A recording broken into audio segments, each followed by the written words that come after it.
Hey everybody, what is up? I am Dr. Vibe, host and producer of the award-winning The Dr. Vibe Show. I'm also a certified empowerment coach. I help men and those who love them get empowerment in their lives so they can achieve their goals and their dreams. I am blessed and highly favored, a magnet for miracles and a solution for someone's problem. And I'm so blessed to have Joy Farrington, Joy the Lit Diva, on our show tonight. Actually, Joy interviewed me a few years ago, so this is a kind payback. So it's about that time. So thanks for everyone who's joining the show tonight. If you have questions about book writing, etc., this is one of the ladies you need to turn to. So before we go any further, Joy, thanks so much for taking some time. Share a little bit about yourself. Yeah, so my name is Joy Farrington. I'm also known as Joy the Lit Diva. I'm a book consultant. I help authors, soon-to-be authors and entrepreneurs write a book and launch a book that helps them build their brands and bring in more money and profits, because we all want money, right? So that's what the last I checked. Right. Last I checked. So the book that I help writers write is usually business orientated. So it's about their brand, their business, their ideas, their messages, their tips. Those are the type of books that help authors write, and we take those books and we help launch their platform, launch their speaking engagements, increase their speaking engagement, their media engagement. Because what happens is, if you have a book, you bring more eyeballs to yourself. You're instantly an expert in your field. So that's the type of book that I help authors with. And if anybody have a question about how to do that, I'm here for you guys tonight. Well, you know what? On my show, I like to have people share a little bit your stories. So how did you get involved in helping people write their books? Yeah, it's actually very interesting and not your normal type of deal. It wasn't like I sat down and decided to start a business this way. It's kind of I kind of fell into it. So it started with the Write Your Book in 30-Day Challenge, which is on Facebook if you guys are interested in joining. And I started out as a participant, one of the original participants. It was created by Andrew Morrison, and he was challenged by his Facebook members to write. Basically, he put a post out saying you could write a book in 30 days, and there's like, no, you can't. He was like, yes, you can. So out of that conversation, he decided to do a Facebook group. And the challenge was, it was during Christmas. It started December the 1st. And he said, I'm inviting all my Facebook friends that I know may be interested in writing a book. Join the group. And at the end of the 30 days, we're going to have this book ready and printed up for you guys to go for January. So I joined the group as a participant because I always wanted to write a book. And even though I had that desire, I was always scared. I told myself I couldn't do it because in my mind, from when I was a kid, I wanted to write a book. And I told myself I had to be old, white, or dead, because the books that I was into, they were either written by old people, white people, or they were already dead. So as like a 9-year-old, I'm thinking that's what I had to be. So when the challenge came up, I was like, okay, let's do this. So it was a group of us. We all basically was pushed into motion by Andrew Morrison. There was like no holds barred. That's his style. I know you know that. And by the end of the 30 days, I had the book. I had a printed book. His goal was to have an ebook, but I took it a step further.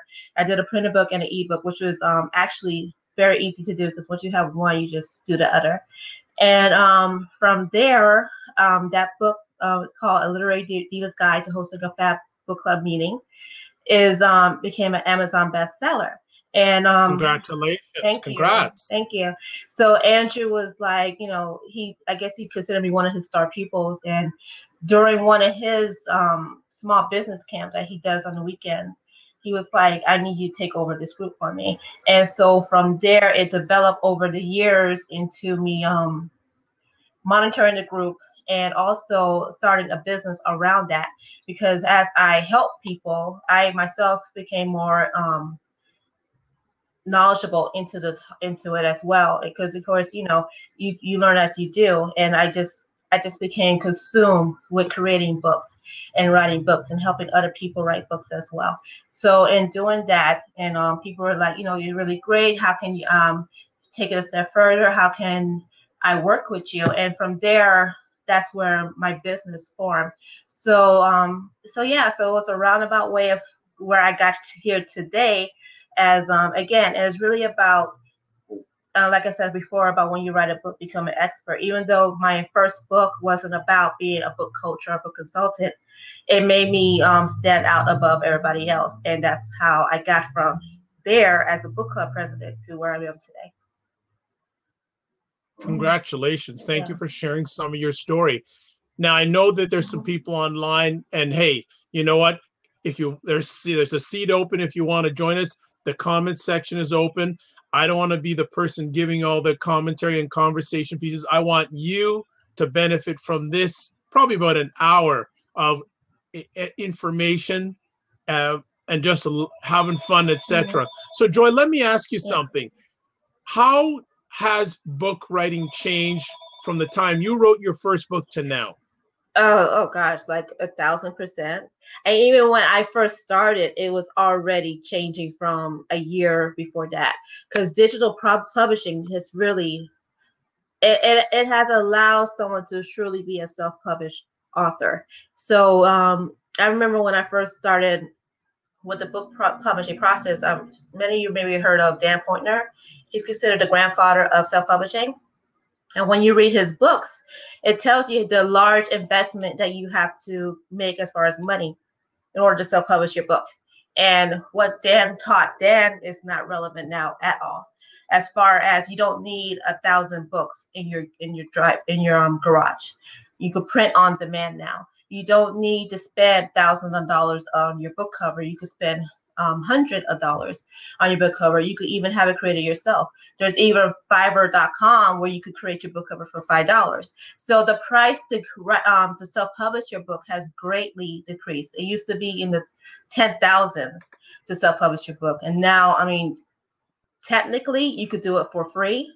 But of course, if the more quality you want to put out, the more money you're going to spend into your book. But the actual processes yourself, from uploading your book, creating your own book cover, and publishing it, is actually free itself.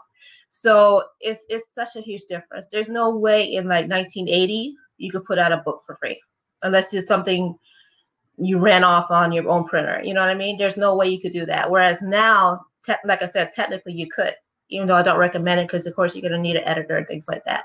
So there's such a huge difference in that. And also with print on demand, you can print out 1 book, 5 book, 10, 100, 1,000. It's really a la carte. So when you have that flexibility and you could order just what you need, you're not spending a large amount of money and not seeing a large return. Instead, if you only need 10 books for the weekend, you just order the 10 books for your weekend. If you have an event coming up and you know you'll probably sell 50 books, you could just order those 50 books. You don't have to spend a large amount of money up front in order for you to have your books with you. Yeah. Excellent. Well, you know what? The comments and questions are coming in already, and that's what it's all about. First of all, a big congratulations. Regeneration LBC said, I published on April 17th at 8:24 a.m. on Amazon. Great feeling. This is a great topic. So good stuff. But we also have our first question from @Pula Social. Says, are you aware of anyone that took their blog posts and turned the content into a book? Yes, and it's very easy to do because you already have the content.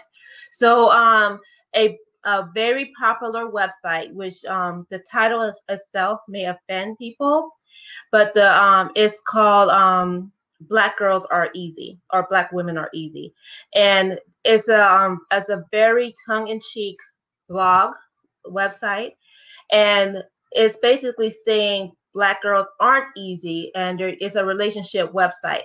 So it's not for the light of heart. I'm going to be honest with you. It's a very adult content oriented website, but the guy, it is a perfect example of how to turn your blog into a book. He spent at least 3 years blogging, giving out information and gathering as he's writing. He has the idea that as he's writing these blogs, he's going to put them in a book, because he even would say at the end of the blog post, I'll answer this in more details in my book, you know? So as he's writing these articles and he's getting comments and feedbacks, he's building his book. And so he built up a very popular blog. People were very interested in what he does. And then he put all that the blog posts together. And then he added additional original content, and then he put it up on the website. So because now he has that book, when he does do a blog, he could say, for more information, go to my book. If you want to learn how to keep your man, go to your book. If you want to learn how, because he calls women Spartan, like he's trying to empower women. So if he says, Right. if you want to learn how to be a Spartan, go to my book. So even though he started out as a blogger, and he continues to be a blogger, but now he's directing people towards the book. So he found a way to monetize his blog, and at the same time, again, increasing his brand, building his platform, because now this is something that he could speak on. He could say, I am the author of this book. I'm sorry, I don't remember the name of it, but I'm the author of this book. And check out my blog, check out my stacks. So it's it's something that other authors have done as well. It's something that you could do as well if you have a blog, but you have to go in it with the thought process of, this is what I'm going to do. So because of that, if you have the thought of, I'm going to write a book, from my blog post, you're going to create content around that. You're not just going to randomly write about anything. So come up with your book topic, your book idea, and then as you once you have that idea, you can create your blog post that caters to that book, and then you can put all that stuff together and then publish your book. And and I don't want you to think that if you have it up on your website for free, people aren't going to buy it. People are lazy. They don't want to go. It's so true. It's a money tweet right there. People are lazy. They don't want to go through your blog of 100,000 posts. They don't want to do that. They want to go to your Amazon page and say, these are the 50 best blog posts, and buy that. You know, they're your fans. They're gonna do what they want to support you. So you just have to give them that option. You have to put out that collection plate for them, and your book is that collection plate. So don't think because I have something free, they're not going to take it a step further and buy it, because that's not true at all. You know, that is so true, that people are lazy, and Joy knows that. I know she's going to be one of the hopefully a happy moment in her life is when she sees a book from me. Because and that question was great, Pull Social, because I have a blog that I do podcasts and conversations. I've got hundreds of them. So I can fully relate, because my goal and my vision is to just take those conversations and put them in text or audiobook form. And the wonderful thing is that if you keep on producing content, that just means more and more volumes of books. The downside is you got to get started. So that's the other side of it. So again, great. We've got more questions coming in here. Before that, I just want to touch base on what you were saying, because we had this conversation before privately. You have all this great interviews in your boat. And all you have to do, I just did a Periscope about this. All you have to do, Dr. Vibe, is have someone transcribe that and turn that into your book. And it could just be one interview. It could be 4. It could be 5, whatever. You want to bring it up to one theme. And then once you do that, you just publish the book. But I know you're looking for perfection. No, I'm not. No, don't go there now. I'm not looking for perfection anymore. The key thing was getting the transcribing. And again, you mentioned the site Fiverr. I found someone who's in Jamaica who does it for a very affordable price. See, so you're on your way. I'm on my. I got to get it done, because there's so many volumes. But we don't want to chat about me, because Joy will be hard on me all night. So I want the other people to get in, and the comments and questions are flying here, so we want to get to them. So let's just see here. I see Regeneration had. Okay, so Regeneration LBC says, just because you haven't seen your idea published doesn't mean you shouldn't publish, right? Okay. So if no one ever wrote your book before, if you had this great idea in your mind, and when you think of it and you see dollar signs, and you check it out, you do research on Amazon, you Google it, you go to the bookstore, and no one wrote that before, it might be because there's no audience for it. It might not be because of the idea. It Okay. might be the audience there's no money for it. It's the book's been out for thousands of years. There is no topic that has not been done before. So like for instance, right now, Periscope is 6 months old. There's already books out about Periscope. So Wow. so it's not if no one has ever done it before, you have to seriously think about why. So I don't want to deter you and say don't do it or that idea is not valuable, but you do have to do extra research to find out why is it that this book has not been out before. You know, and it's interesting. I see Pula Social said, time to write a blab book. Yes, then. yes. So, Pula, yes, put out yes. a blab book, because what happens is Yes. whenever you have new platforms, people don't know how to use it. The first thing they do is go to Amazon to find a manual on how to use it. Right so on. when Evernote first came out, no one understood Evernote. Remember that? But everybody was talking about that you need to be on Evernote. So you had motivational speakers, you had coaches, you had speakers telling you need to be on Evernote, but no one know how to use it. So so when the book came out, this guy, when I say he put the book in Evernote, he wrote such a great book about Evernote that Evernote actually hired him. Wow. So and now we're Evernote's like 3 years old maybe. And in general, everybody knows how to use Evernote, at least to the point where they could get through it, right? But if you had got to it at the very beginning, where people just got started, you would have saw a large amount of book sales. With Blab, with Periscope, it's just getting started. So if you're you're a social media expert, if that's the field that you're in, even if you're not, even if you just want to start writing a book, you feel like you're comfortable enough in this platform that you're an expert in it, now's the time to do it. And it doesn't have to be a how-to. It could also be the best of. So if you've done interviews with people before, like Dr. Vibe on here, it could be the best of Blab, and you could transcribe those audios into the book. Excellent. Okay, next up, and we're flying tonight. This is the one thing that's really great, and nothing against Periscope, but Blab has so much community involvement, and you can see all the comments, right? Yeah. So at Joanne Greco was saying, "Hi Joy, I plan on writing a memoir next year. It will be about a difficult time in my life, and I'm not looking forward to revisiting it. How can I stay motivated to write when I don't want to keep thinking about it?" So why are you writing it? Good question. I mean, if it's a therapy session, you could go to a psychiatrist. If you're writing it to motivate people, then you have to look at it as, what is it about this book that will motivate people, and that's what you focus on.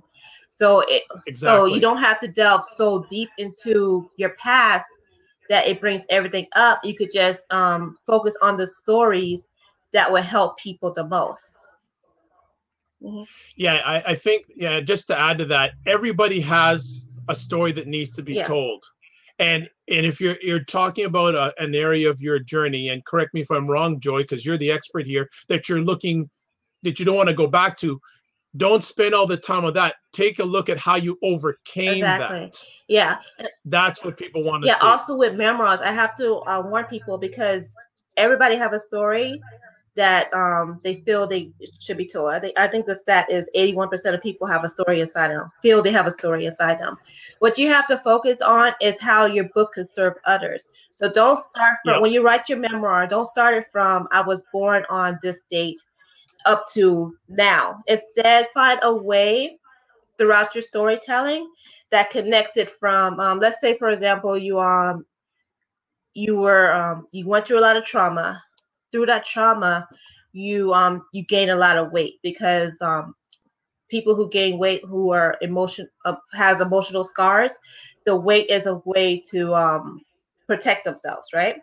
So it maybe through that and through your healing process, you lost weight, and you want to show people how, by having changing your mindset or healing the scars, that they can lose weight too. So that every story that you have in that book, it's going to connect to that journey. It's not going to be everything that happened in your life.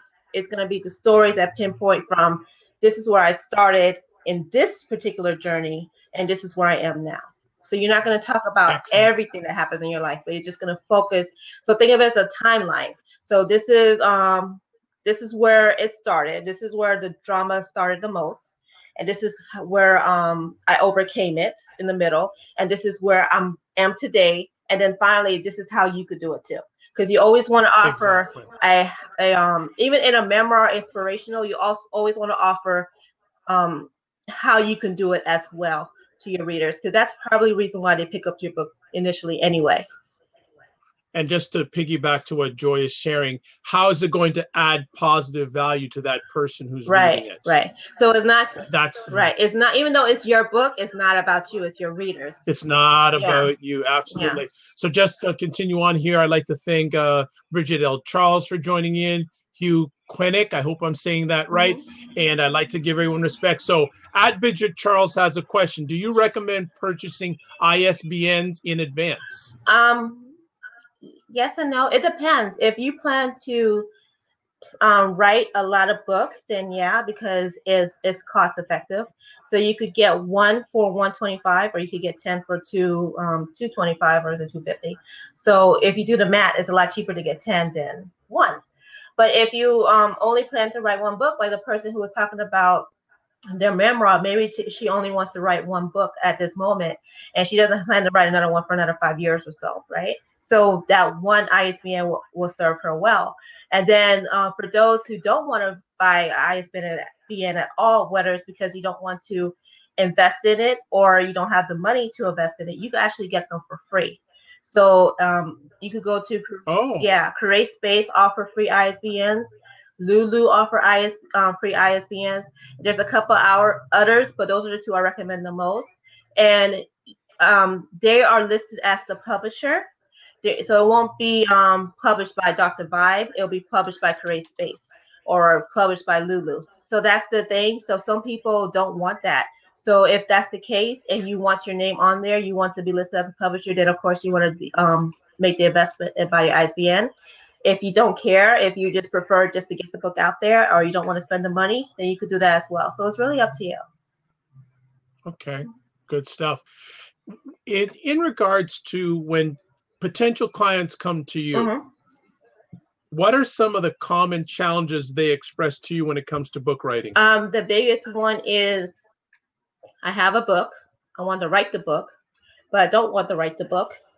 I need to make my time to write the book, but I don't want to make the time to write the book. So it's a back and forth between they know what they need to do, but they don't want to do it. Or they know what they need to do, but they need the extra push to get it done. They know themselves and they know they need the push to get it done. So a lot of people that come to me, it's either a matter of, I have this book inside of me, I want to put it out, I just don't know how. Or I have a book inside of me, I want to put it out, I know how to put it out, but I don't want to do all that work. So it's usually one or the other as far as the people that come to me. And I think that's in general with a lot of people. So like with you, Dr. Vibe, you knew what you wanted to do. It was just a matter of actually doing it. Right. Yep. So so for a lot of people, they just want someone to act as their accountability partner, which is what a coach can do for you. And then you have others who have no clue at all what to do. They just know and it's intimidating to them. So they want someone to guide them through the process. So those are the two biggest group of clients that I see. Great. How has your business changed over the years? I started out as a book club president. Yeah. And that wasn't a business. That was a hobby. It was a passion. I love books. I always loved books since I was a kid. So when I got older and I could start drinking champagne and stuff like that, I was and looking for reasons to hang out with friends. So I formed a book club. And through that, I started working with authors. If anybody's on here who worked with, who has a book club, you know that authors just gravitate towards you like crazy. Absolutely. And they want you to plan their events. They want you to go to your meetings. They want you to help sell their books.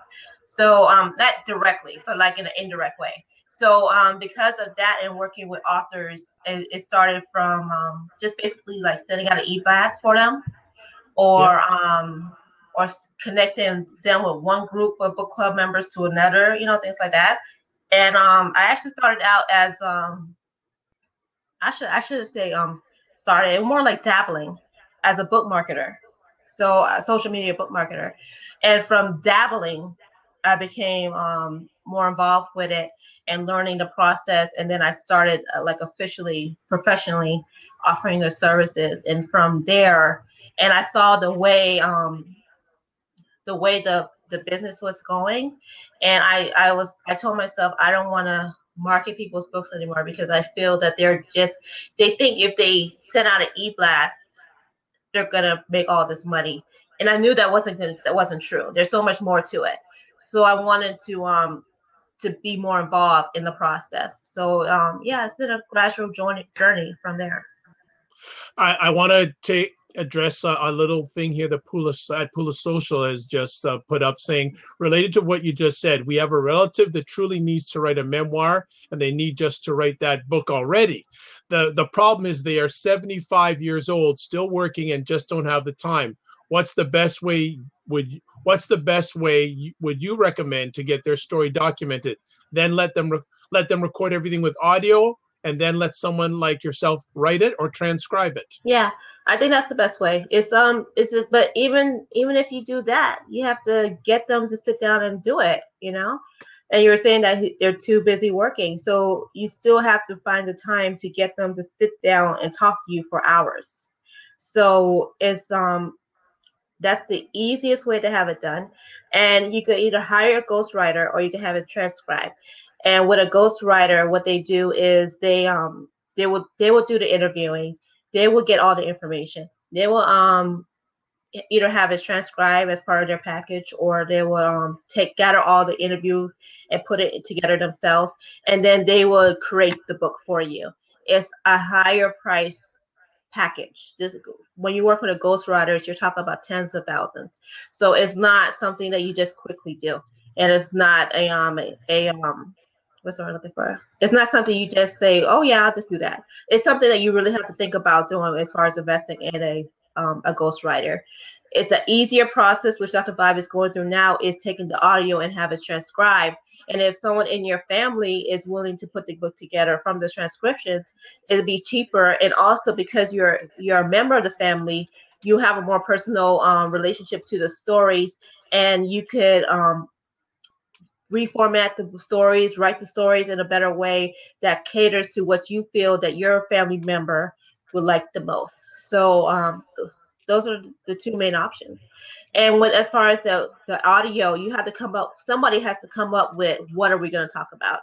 So you can't just turn the press record. It's what are we going to talk about in this book? Are we going to talk about what happened to you 50 years ago? Were you in the war? Were you an immigrant that came to America and have this great success story? So what is exactly what we're going to talk about in this hour, in this 2 hours? And that's a chapter. So every audio recording is a chapter in your book. So somebody has to decide an outline of what the book is going to be prior to actually doing the interviews, because it's going to save a lot of time. Otherwise, you're going to have hours and hours of stuff you cannot use. Okay, next conversation piece. Bridget T. L. Charles, sorry, let me get that. Bridget L. Charles, let me get that right. She says, do you recommend any sites and or resources for good editors and illustrators? I have heard that Fiverr is good, but worry about the people stealing my content. What are your thoughts here? Fiverr is affordable, very, very, very affordable. I would prefer that you go to Upwork for editing services. You have more I'm trying to watch my words here, but you have a better selection of editors that's on Upwork than Fiverr. I'm trying to be careful here, but basically, no problem. But think about it. It's called Fiverr. It's $5, right? And you get what you pay for. Exactly. So when it comes to designing something, I'm all for Fiverr. I'm on it all day. If a quick ebook cover, a quick GIF, a quick mem, like something really quick, images, I'm all for Fiverr. But when it's something that, as far as like content creation, I don't go to Fiverr. I go to Upwork, because you have a better selection of people who on a daily basis are editing, and they have a quality check as far as like, if they don't do something, I know that Upwork is gonna make sure that I either get my money back or refunds or follow up. There's a quality check in Upwork that I don't see in Fiverr. Fiverr is more put your stuff up there, and the people who put their stuff up there is kind of in control of everything. You know, it's a very standalone service compared to Upwork, in my personal opinion. So as far as images and stuff like that, you need something quickly done. Fiverr is awesome, but I want to go to them for my content itself. Okay, and it's interesting you mentioned that Fiverr is a great service, and Regeneration LBC has a comment. He's saying that, what does Fiverr say about content? And I don't know. I have no idea. Exactly. I don't know. Yeah. And I don't know if it's proprietary, you know, all that kind of stuff. But again, you get what you pay for. I think one of the things I've looked at in my journey is it an investment or is it an expense? Mm-hmm. You know, right. you look at it that way. And, you know, that's why there are people like Joy to help you along the journey to get it right, especially get it right the first time, you know? So it's good stuff. Yeah. But so I guess in the worlds of books these days, what is hot? Okay, you know what? Actually, I want to turn back. There was someone we had earlier on, and she was wondering about writing a book, and you basically came back with a point to her saying, you know, is it popular? How can you test market your content? And I don't know, I don't want to offer too many of your services, but if you want to write a book, how do you know if it's going to be popular or is going to have some groundswell? Yeah, it's actually easy. Just go to Amazon and see what's hot. Okay. I mean, you don't have to go far. Just what's on the homepage, you know? If you go to Amazon, the people who are on the internet right now, if they open up another tab and go to Amazon right now in their category, you have that bestseller list, right?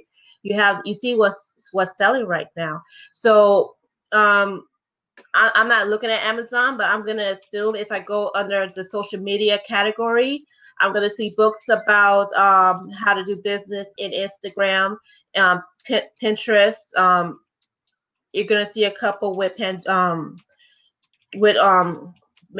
if someone's out there right now, write a book about Blab. I'm telling you that right now. Yeah. So if people want to know, business-minded people want to know why am I on social media and how can I make money on social media? And if you go into the categories of social media and business, those are the type of books you're going to find. So if you're writing from the point of what book can I write to make money, that's actually a great way to do it. Find the keywords, find the topics that are selling right now, and that's what you're going to write. But don't do it in such a way that is too hot, right? So you have to think about, give yourself a 6 months to a year time frame on your product. So what's hot right this minute may not be hot 3 months from now when the book is actually finished. And you just wasted 3 months of your time. So you have to think about that long term as well. So what is hot now that will also be hot 6 months from now, because you don't want to write a book that by the time it's out, no one's interested anymore. Well, an interesting point. Claude Diamond said if you're writing a book about Blab, it'd have to be updated every 30 days. Well, that's fine because it's an ebook. If you write it as an ebook, just add a chapter every month. It's that's all you really have to do. Just add a chapter. Or take away a chapter. There you go. And he just commented, "Smart lady." Well, that's why I have her on. she knows her game. It's big time, big game. With your clients these days, what percentage are men versus women? I'll say 99.9 are women. Wow. Why do you feel that's so? And I don't know. The reason why I'm asked that, because I host a men's show, and many men's show, and I do empowerment coaching for men, and I just thought I've never had a chance to ask that opportunity. So it's been basically consistently the same since you started this journey? Yeah, and the reason why I say I don't know is because when I first started, I started working with Andrew Morrison, I started working with Ryan Mack.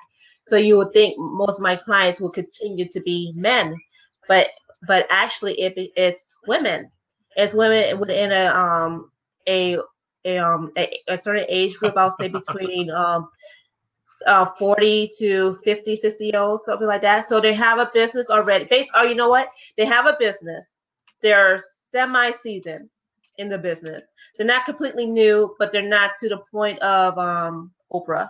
You know what I mean? But they're there. They already have a presence in their business, in their status. They're already seen as an expert. They got the clients coming in, and those are the type of women that I attract or gravitate towards me, however you want to look at it. Achievers. And those achievers, exactly. So even though I started out working with men, and I have no problem working with men, that's who I attract are women between a certain age group, and it's between let's say intermediate as far as their business. Okay, good stuff. Yeah. I just see that at Claude Diamond says, my mentor used to say that, quote, the secret of success is to write a book on the secret of success. Yeah. And yeah, and there's actually a few books like that. Yeah. When you think about it. Yeah. And you were saying about, the percentage of women you have as clients. And Bridget L. Charles said, yeah, because women rock. That's why. They do rock. They do rock. Maybe that's what it is. Maybe women. I'm going to say that's what it is. All right. Women rock. And at Pula Social has kind words when saying, refreshing to find someone on Blab say, quote, I don't know. Don't hear that very often. So you're being transparent with their audience. That's great. Yeah. What are some of the hot topics that people are coming to you when it comes to writing? Are there some consistent themes? Yeah, well, the theme is that I have my message, and I want to put my message out there. I have my story, I want to put my story out there. So that's the consistent theme. So even though they're speakers, they're coaches, they have presidents of financial companies, like things like that, regardless of their actual career, they have a message that they want to share with other people. So that's the biggest consistent theme that the majority of my clients have. And then you have those who've done that book already. Because I notice people want to do that book first, right? They want to put out that This Is Who I Am book. And then the next book is This Is How, for example, this topic, just write that book already. It's a book that's coming out for myself. So because I'm a book coach, now I'm showing people how they could write a book. So you have people, the second book tends to be the how-to book.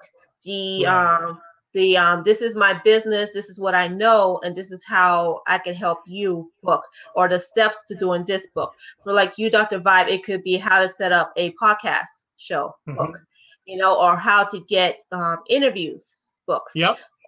So you have the how-to books tend to be the second on the list, which I find funny because I would actually recommend that the how-to book be the first on the list.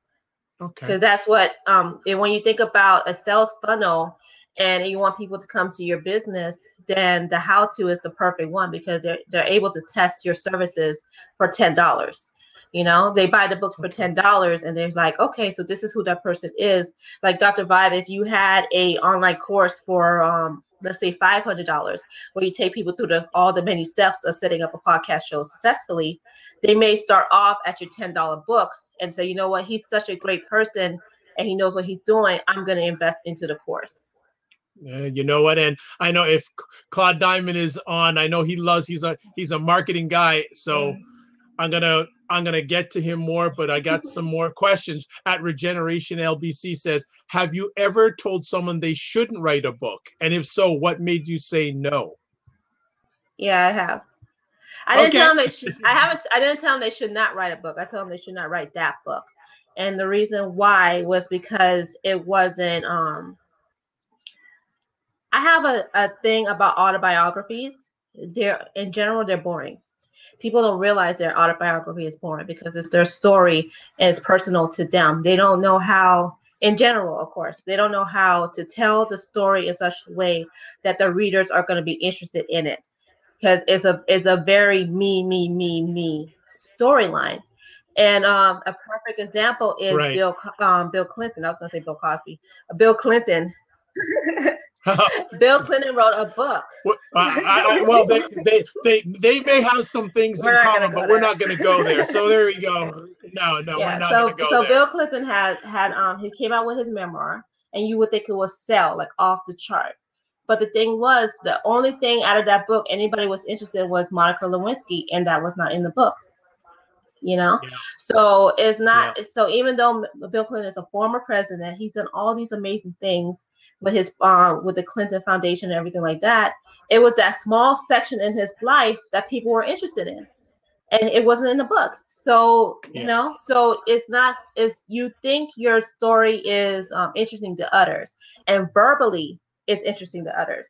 Like I could listen to Les Brown's story all day. You know, I could even recite it to you how he grew up in Liberty City with his brother, and he thought he was the dumb brother and things like that. So, but when you put it in book form, and now people have to read 300 pages of it, it's a different scenario.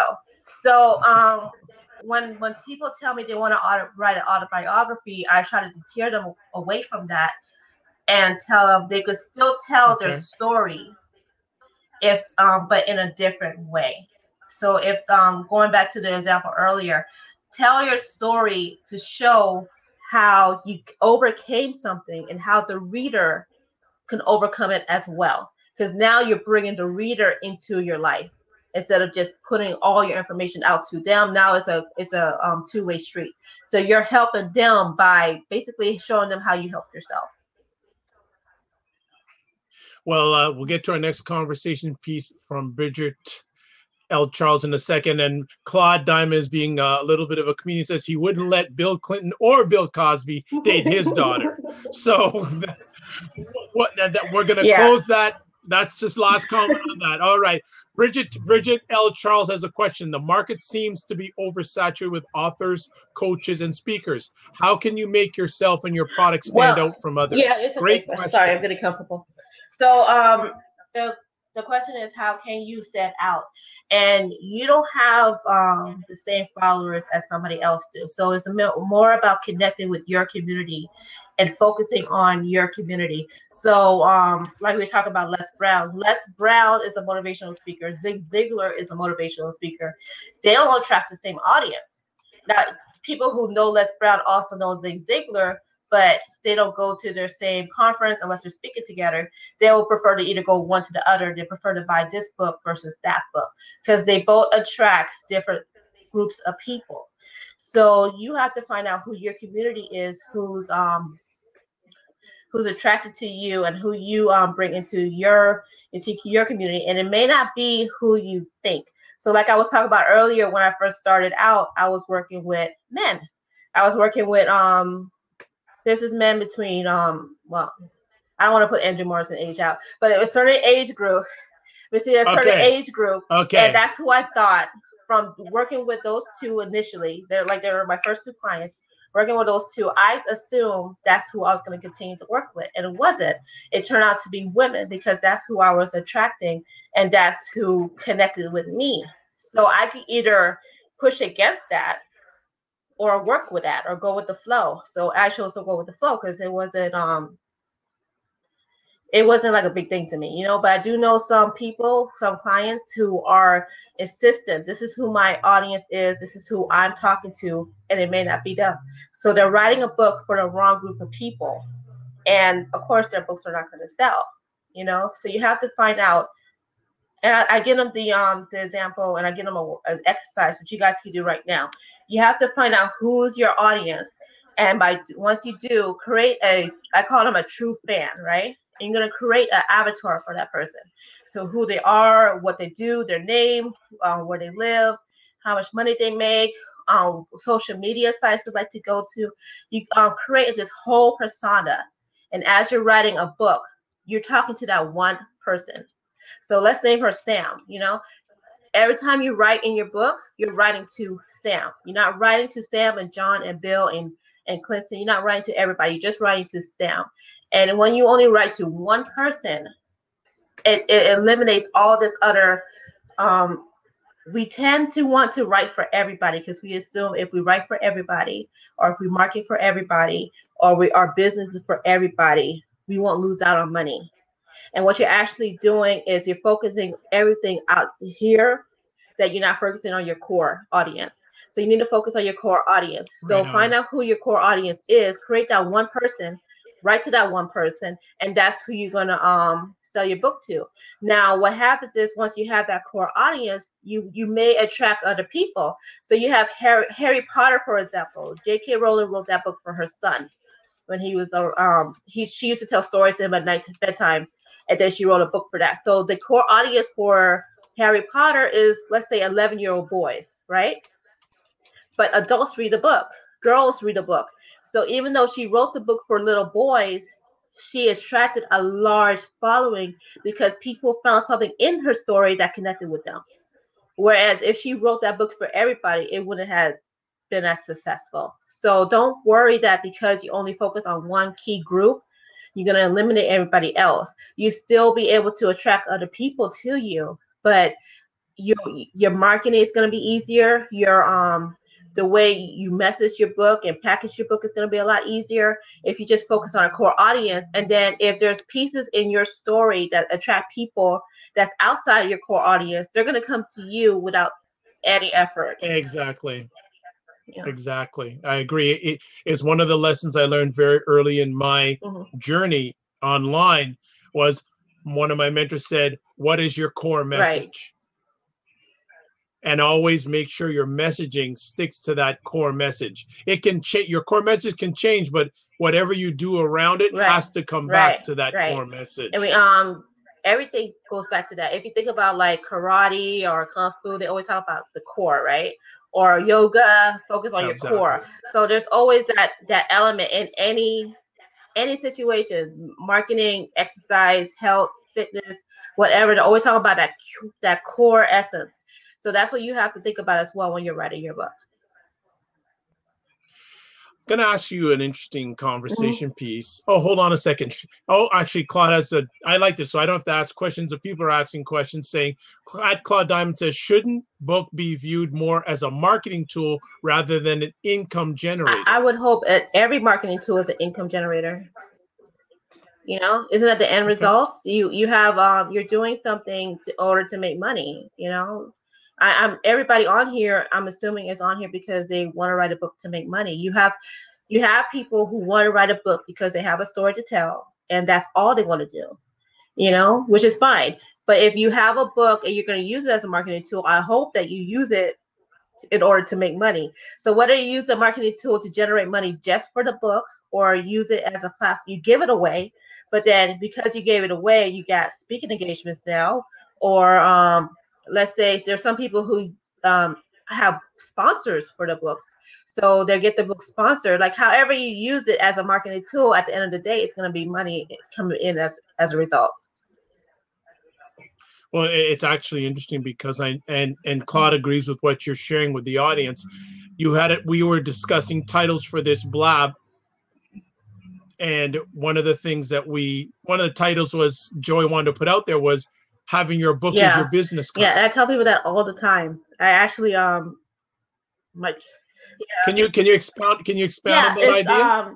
People don't realize your book is your business card. I tell people your book is the new business card. Your business card just has your contact information, and that's it. It's how to reach you. Whereas if you give someone your book, like if you're so smart that you take your book to a networking event, put your business card as a bookmark and hand it to somebody that you feel is interested in your services, you have a better chance of getting that client than just giving them your business card, tell them to go to your website. Because now they have their book, they're going to put it on the table. They may move it around every once in a while for the next 3 weeks or so. And then they finally open it up and see what you're about. Whereas your business card is going to get tossed in the garbage. It may get lost in the purse. They say, oh, yeah, I'll follow up, but they never do. No one throws away books. And even if they don't keep the book, they'll give it to somebody they think they'll be interested in. So your book is your new business card. It has a far more larger reach than what your business card can ever do. So that's why I tell people your book is your business card. And also, if you have a type of book that is will be attractive to CEOs, send them your book. Just put it in the mail, your book, your business information, and a letter saying, I thought you might be interested in this book, with sign the name, with no expectation that they're going to contact you. Don't do it as in a salesy way. Do it as, this is my gift to you, for whatever reason. Maybe they inspire you, and send them the book, and just, that's it. And if they're interested, if they have a chance to read it, they'll contact you. But more time, even if they don't read the book, they're going to pass it on to somebody else, because nobody throws away books. Okay. Yeah. Good stuff. Good stuff. Where's the growth in books these days? What's hot? What are the hot topics? Because you need to keep a pulse on this. So for fiction, it's all about romance, young adults, erotica, and urban books, street literature. You have contemporary romance, contemporary authors. It has not changed in the past years, really. Like, romance is always going to sell. Erotica is always going to sell. Young adults have got a huge boom in the past few years. Even though people say it's because of Twilight, it's really not. Twilight jumped on the bandwagon, It's been going on for a while. Like, if you turn on the TV right now and there's a movie coming out that's targeted to teenagers, it's probably from a young adult book, like the Divergent series, the Hunger Games. So you have this large young adult genre that's very popular right now. It sells very well as an ebook. And within that young adult genre, dysphoria topics, zombies, vampires, fairies. So it has a sci-fi fantasy aspect to it. So again, if you look at what's being sold as movies right now, a lot of it is young adult, started out as young adult books. So if you're looking for a fiction topic, I would recommend either young adult or erotica. So think of 50 Shades of Grey, but that's 50 Shades of Grey was not. Right. It didn't kick off. It's been building up for a while. In my opinion, I think Zane is the person who really made erotica where it is today. So she had, I don't know if it's still around, but she had the HBO series based off of her books. Her book a movie based on her book came out a little bit before 50 Shades of Grey came out. So you have erotica, and it's so popular right now because of e-readers. Because now people are not on trains reading with that scandalous ebook cover, so they can read whatever they want on the e-reader, and no one knows what they're reading. So that's why you see a large increase in erotica. So as far as fiction, I'll say those are probably the top two if you're looking for books to sell and to write specifically in those topics to make money. Okay. Got another conversation piece coming to you. I know Claude put a comment out there. Andy Weir, The Martian, was his first book, and it came out as a 99-cent Kindle. And isn't it? Yeah, and it's opening up today as a movie. Top on the #1 list by Monday. Yeah. Oh yeah, absolutely. Bridget L. Charles says, "What about children's books? It seems like parents will spend on their children before they spend on themselves. So what's hot with children's books?" With children's books, even though ebooks are very popular, adults will spend money on children's books, the printed version, because there is that nostalgia of sitting down and reading with your child.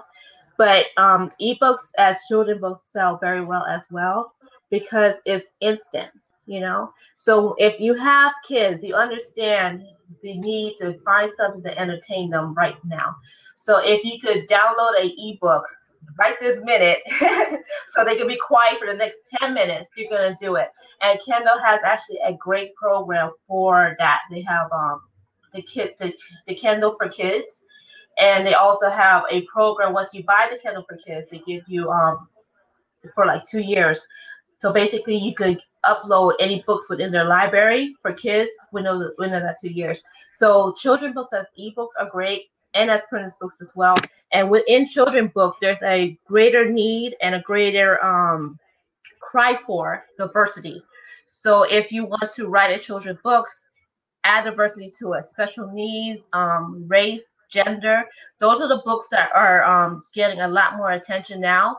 And if you find out what's hot now to grab onto it later, this is what's hot right now as far as children's books. Diverse books and books as ebooks. And with ebooks and children's books, if you could spend the extra money to get it animated, to where what I mean by that is when you turn it on in your ebook, it makes the sounds. If the house pops up, the cow moves and walks 2 steps, things like that. Because with iBookstore, they have that option available. So it's just a matter of finding somebody that can do that for you. So and we were talking about earlier about standing out in front of the crowd. That's somewhere to do it. So even though the technology is out and been out for a little while, people aren't doing it. So if you wanted to really stand out in front of a crowd with a children's book, I'll make it diverse and I'll make it animated. Nice. What is, as we close down here, because I don't want to keep you on too long, because I know you got family and things like that. What is hot in nonfiction? What topics are grabbing the shelves, grabbing the downloads? That's going to be number one. And how to, and different topics. So regardless of what topic it is, if you could tell somebody how to do it fast and easy, and preferably on the cheaper end, they're gonna gravitate to it. It's the holiday season, so holiday cookbooks are gonna be big. Anything about Christmas gifting, Christmas decorations, Christmas fancy Christmas parties, like Martha Stewart type of deals. That's going to be very popular now. So actually, you should have wrote this book 6 months ago. Thanksgiving is coming up, so Thanksgiving books, things like that. So for the next 3 months, you're going to see a lot of eyeballs on holiday books. Those books were written 6 months ago. So in the immediate future, it's going to be holiday books. And then you're going to have, starting from this November, the end of November, Thanksgiving, up through the middle of January, you're going to have the inspirational, motivational books.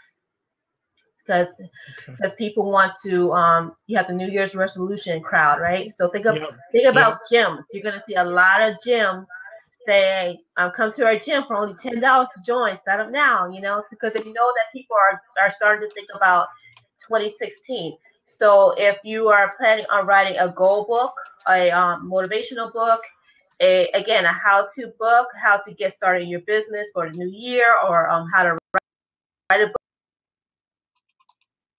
book for the new year. Now, okay, there's some bandwidth issues I see, but there we go.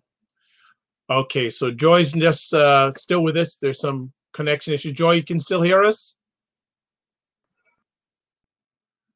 Okay, we seem to have lost Joy for a moment here. I'll see. Yeah, I know, Claude. No problem. If we lost her. So you know what? We're just going to end it right here. I'd like to say thanks to everybody who joined the conversation tonight. Thanks to Claude Diamond. Thanks to Bridget L. Charles. Thanks to Regeneration LBC. I just want to make sure. I like to make sure I give props to everybody at Pula Social. Thank you so much. Just seeing if there's anyone else I want to say a shout out to. I think we caught everybody. Oh, at Joanne Greco. So you know what? Thanks very much for joining. You'll be able to catch the replay. Joy's contact information, if we don't catch her by the time she gets back on, you can just go to www.thelitdiva. That's www.litdiva, D-I-V-A, is her contact information. And you can find out what it is. She's on Instagram. She's on Twitter. She's on Facebook. Joy's coming back. So you want more, you're going to get more. Hold on. I'm back. Yeah, I'm back. Joy, you're back? Okay, we lost you for a second. And it's nice. Everyone, people are happy that you're back, Joy. Happy that you're back. I know you probably want to wind it down because I know you probably booked about an hour. Do you have any final comments you want to show with our audience? A huge thank you from myself and the audience, and how people can contact you. This is my first blab. You made it so easy, so I appreciate that. And my website is www.litdiva.com. That's www.litdiva.com. You can also follow me on Periscope at Joy the Lit Diva, the same as my Twitter handle. And you can email me at joy@litdiva.com. And I am here for you guys. So if you have any questions, feel free to ask me. The best way to do it, I would say, is on Twitter by DM, because all our emails are full of stuff that we don't want to deal with, right? So I'm best reached on Twitter, direct message. Absolutely. And some other, are you still doing the 30-day challenge on Yes, I am. Periscope? I'm going to be continuing to do it as well. So we started in September, and I'm going to continue doing it until the end of the year, actually. There you go. So she does scopes every day. Like, I'm trying to work up to what she does every day on Periscope. This is when you know something's hot for you. At Pula Social is, when is the book coming out? I just told you guys about getting your stuff out before the new year, so I'm gonna have it out by the middle of November. So you could join my mailing list at on my website www.litdiva.com to find out more. You know what? I love Blab, but you know what's crazy? When you're winding it down, people start joining in if it's really of value, and now people are coming in. Claude, do you have, you're saying last question. Do you have another question, Claude? Actually, if you have like 10 minutes, I would take somebody on the hot seat if anybody is interested. No problem. Oh, no problem. 10 minutes. We got 10 more minutes of joy. Beautiful. Claude has a question. What software do you use for writing? I don't use the fancy stuff. So I know it's out there, but honestly, Microsoft Word, that's it. I also use Evernote to keep all my notes together. And what I love about Evernote is it's on my phone, it's on my tablet, it's on my computer. So whenever I find something I'm interested in, I put it in there. If I have if I come up with a book title, I would just start a notebook with that book title and just let it sit there and then come back to it later. So the two that I use the most, the two I use period actually, is Microsoft Word and Evernote. Yeah. There you go. There you go, Claude. You got another nugget. There you go. You're welcome. And Claude is saying, thank you, Joy. Thank you, Claude. Yeah, absolutely. We got about 10 more minutes of Joy Farrington, Joy the Lit Diva. Do you have any questions about writing a book, whether it's for the first time or you've got a few under your belt and you want to take it to the next level? If no one else has some conversation, because I'll put something out there. Oh, how do you find the best titles for your books? It really depends on your topic. So if it's fiction, fiction novels usually have 1 to 5 words in their book titles, whereas with nonfiction, they put all the meat in their subtitle. So it could be, let's make up one for example. It could be Boo is the title, and then the subtitle is 101 ways you could amp up your Halloween this season and for every season after that, you know? So the subtitle is long, it's detailed. It tells the person who's buying it exactly what they're getting into. And then the title, I'm talking about nonfiction here, the title itself is the attention grabber. So it could be seemingly random. You know, it doesn't have to be specifically, this is the book. This is what the book is about. You put all that meat into the subtitle. And then the title itself is the attention grabber. So it could be 1 word, 2, 3. If you look at a lot of business books, they usually have, like, let's say for example, Gary Vee is jab, jab, jab, right hook. Now, just looking at it, you think it's about boxing, but in the subtitle, that's when it explains to you it's about social media and how you could attract an audience and then go for the sell.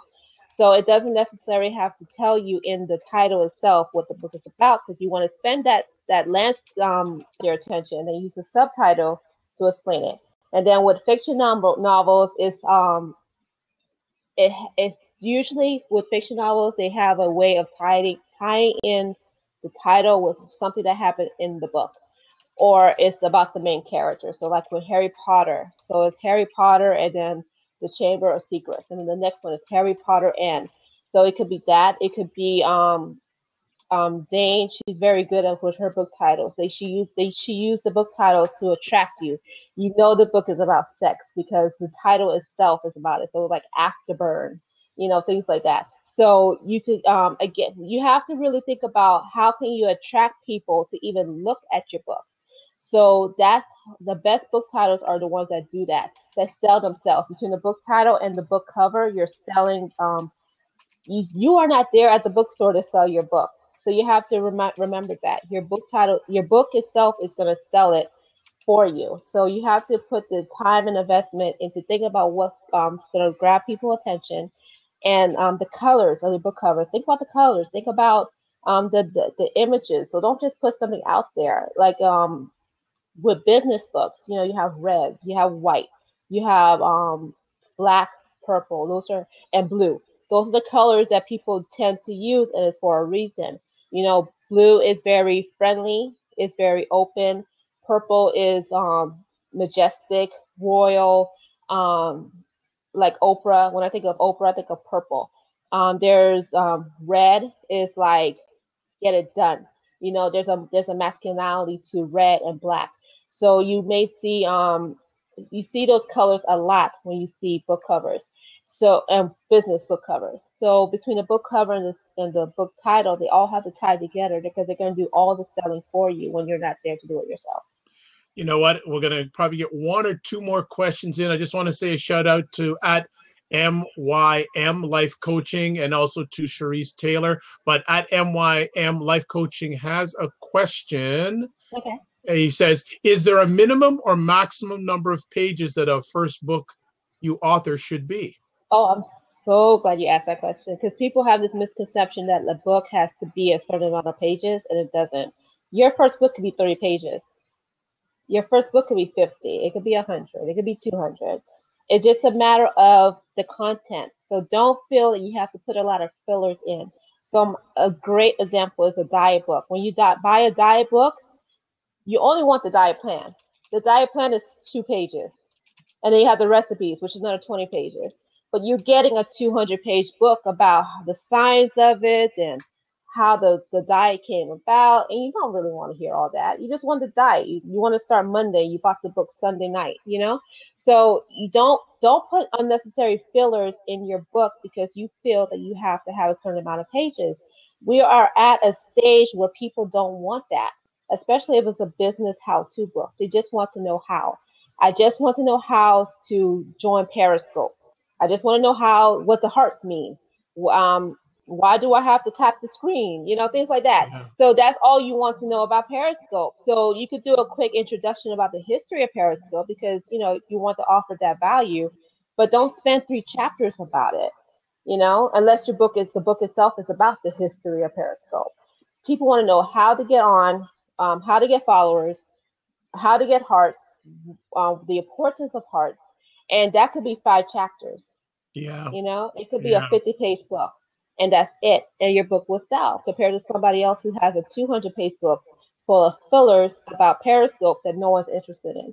So your book is not dictated by the size; it's about the content and the value. Okay, I'm going to get one more question. Joy, you know something? We have to do this again soon because are you noticing more and more people are coming on? Yeah, you guys are sharing. Thank you so much. You know, and like and MYM Life Coaching, awesome answer. Thanks. You're welcome. Claude Diamond, I love this lady. Such good advice. So we're gonna get to one. Well, here we go. Yes, encore. So, no problem. All right. So one last conversation piece of the night. When selling physical copies of your books, do you reach out to bookstore and organizations and ask them to host your book signings and or events? How does that typically work? 20 years ago, I would say yes, definitely. Now you don't have to do that. You don't have to have your book in a bookstore. You don't have to have a book signing in a bookstore. I love bookstores, but I'm going to be honest. I mean, when I mean I love bookstores, like I could get lost in a bookstore. But I honestly and truly, as far as marketing and promoting your book, you don't need a bookstore anymore. So your events are going to be your bookstores. Your website is your bookstore. Your speaking engagements are your bookstores. Your sponsored events are going to be your bookstores. So you don't need a bookstore anymore. But that being said, if you do want to have a bookstore event, don't set it up as just a book signing. Don't set it up as just a book reading. You want to offer more value to that. So if you are, again, we're talking to entrepreneurs here. If you're doing a book event at a bookstore, do a workshop at the bookstore, and the book is the price of the workshop. So they pay for your book Good for idea. $20, Good and they idea. get a 1 hour workshop. So people don't just go to book signings anymore. Bill Clinton could just have a book signing. We have a very popular bookstore in Miami called Books and Books, and they always have these amazing authors come out there. They're all popular. They're called celebrity authors. I'm sure you heard that term before. Yep. So they drive all the celebrity authors, and people literally stand in line to go get their book signed. Like when Steve Harvey's book came out, what's it called about the men books? Think Like a Man. There we go. Think Like a Man. Act, Yes. Act Like a Lady, Think Like a Man. When that Yeah. book came out and he came to Miami, people were standing outside for hours waiting to have his book signed. Steve Harvey. They were really there for Steve Harvey. Yep. They were, So let's be humble a bit. You're not going to have that. You're not going to have that drove of people standing outside just to sign your book. So what can you do to bring value to your readers and get them to buy the book? So if you truly want to have a book signing, think about that. Don't just think I'm going to have a book signing, because you're going to go there and you're going to have everything set up and people are going to walk past you because they don't even know who you are. Compared to promoting to your mailing list and saying, I'm having a workshop in a bookstore. In order to get the book, you have to buy the book. It's 15 in advance, 20 at the door, and come to the workshop. Completely different. Yeah. And if you approach a bookstore like that, they're going to say yes, of course, because that's a way for them to sell their books. And in order to get your books into the bookstore, you have to have a distributor that that the bookstores work with. So Ingram is a distributor. If you publish through Amazon CreateSpace, they have a distributor, but be careful because independent bookstores don't like them. No. So, yeah. So we were talking about earlier about ISBNs and should you buy one. If you have an intent to A, publish through CreateSpace, and B, work with bookstores, then you definitely want to buy your own ISBN so you don't have that published by CreateSpace on your book. There you go. Yeah. On that, we're going to shut it down because Joy has gone 13 minutes longer than I thought she would, and then she went another 3 minutes on top of that. For people that have just joined onto the conversation, I'd love you to repeat how people can get in contact with you.